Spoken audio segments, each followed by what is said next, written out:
It's different tower in Baku. In Azerbaijan, we had a lot of. You remember, it's a fire temple. It was also made in tower. Was also fire temple.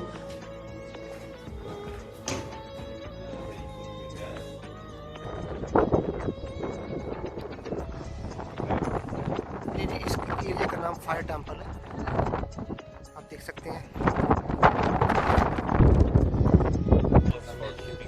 अभी हम इसके अंदर देखते हैं क्या है।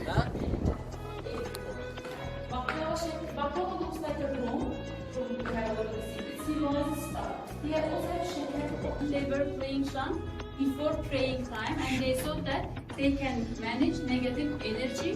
There you can see other musical instruments which was used by them. And I said that some say there are holes where natural fire will arise before. अभी इसके अंदर देखते हैं क्या हिंदुइज्म में ये क्या है भाई।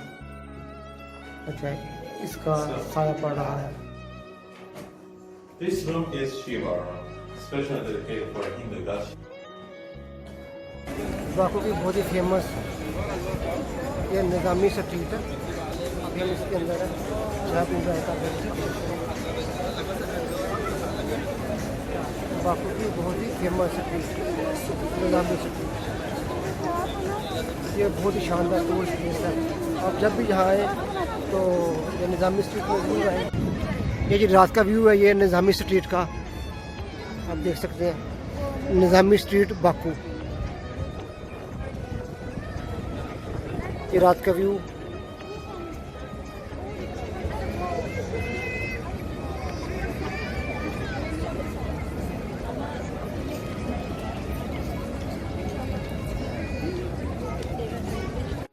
ले जी अभी हम यहाँ पे लंच कर रहे हैं बाकू में। तो ये लंच हमारा आज का लास्ट है। आज शाम को हमारी फ़्लाइट है, लेकिन यहाँ का जो खाना है वो दुबई से डबल महंगा है। यहाँ से अब अभी हम दुबई के लिए जाएंगे इंशाल्लाह, फिर मिलेंगे एक नए शहर, नए मुल्क, नए सफ़र के साथ। तब तक के लिए